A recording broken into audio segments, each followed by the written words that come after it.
TV 24 news ವಾಹಿನಿಗೆ ಸ್ವಾಗತ. Police ಇಲಾಖೆಯಿಂದ ಬೈಕ್ ರ್ಯಾಲಿ ಮೂಲಕ ಹೆಲ್ಮೆಟ್ ಜಾಗೃತಿಗಾಗಿ ಪೊಲೀಸ್ ಇಲಾಖೆ ಉಪಾಧೀಕ್ಷಕ ಕಚೇರಿಯಿಂದ ಹಮ್ಮಿಕೊಳ್ಳಲಾಗಿದ್ದ ಬೈಕ್ ರ್ಯಾಲಿಗೆ ತಾಲೂಕು ಪಂಚಾಯಿತಿ ಕಾರ್ಯನಿರ್ವಾಹಕ ಪವನ್ ಕುಮಾರ್ ಎಸ್ ದಂಡಪ್ಪನವರ್ ಹಸಿರು ನಿಶಾನೆ ತೋರುವ ಮೂಲಕ ಚಾಲನೆ ಕೊಟ್ಟಿದ್ದಾರೆ. ನಂತರ ಮಾತನಾಡಿ, ಸರ್ಕಾರದ ಯಾವುದೇ ಉದ್ದೇಶಗಳು ಈಡೇರಬೇಕು ಅಂದ್ರೆ ಅಧಿಕಾರಿಗಳು ಮೊದಲು ಉದ್ದೇಶಗಳ ಪಾಲನೆ ಮಾಡಬೇಕು. ಜೊತೆಗೆ ಸಾರ್ವಜನಿಕರಿಗೆ ಅರಿವು ಮೂಡಿಸುವುದು ನಮ್ಮ ಕರ್ತವ್ಯವಾಗಿದೆ. ಹೆಲ್ಮೆಟ್ ಧರಿಸುವುದರಿಂದ ಜೀವಕ್ಕೆ ರಕ್ಷಣೆ ದೊರೆಯುತ್ತೆ ಎಂದು ಇದರ ಉದ್ದೇಶವಾಗಿದ್ದು, ನಾವು ಕೂಡ ನಮ್ಮ ಇಲಾಖೆಗೆ ಒಳಪಡುವ ಎಲ್ಲ ಗ್ರಾಮ ಪಂಚಾಯಿತಿ ಅಧಿಕಾರಿಗಳು, ನೌಕರರು ಹಾಗೂ ಸದಸ್ಯರಿಗೂ ಜಾಗೃತಿ ಮೂಡಿಸಲಾಗುತ್ತೆ ಎಂದಿದ್ದಾರೆ.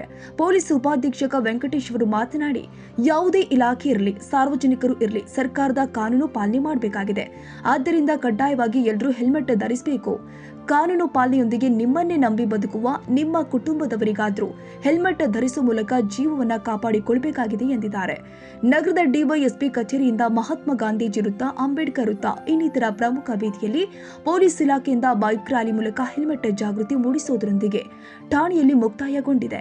ಇದೇ ವೇಳೆ ಸಿಡಿಪಿಒ ಪ್ರದೀಪ್ ಜಿ, ಉಪವಿಭಾಗದ ಠಾಣೆಗಳ ವ್ಯಾಪ್ತಿಯ ಸಿಬಿಐ ರುದ್ರಪ್ಪ, ಸುಂದರೇಶ್, ಹೊಳೆನವರ್, ಸತೀಶ್, ಹನುಮಂತಪ್ಪ, ಪಿಎಸ್ಐಗಳು ಆದ ಪರಶುರಾಮ್, ತಾರಾಬಾಯಿ, ಸದ್ದಾಂ ಹುಸೇನ್, ಕಾಳಿಂಗ, ಶಶಿಧರ್, ವೈ, ಶ್ರೀನಿವಾಸ್ ಹಾಗೂ ಪೊಲೀಸ್ ಸಿಬ್ಬಂದಿಗಳು ಉಪಸ್ಥಿತರಿದ್ದರು. Honnurappa Siruguppa, TV 24 news. ಕನ್ನಡಿಗರ ಮೆಚ್ಚಿನ ನಿಮ್ಮ ಟಿವಿ 24 ಕನ್ನಡ ನ್ಯೂಸ್ ವಾಹಿನಿ ಇದೀಗ ಟಿವಿಯಲ್ಲಿ ಲಭ್ಯ.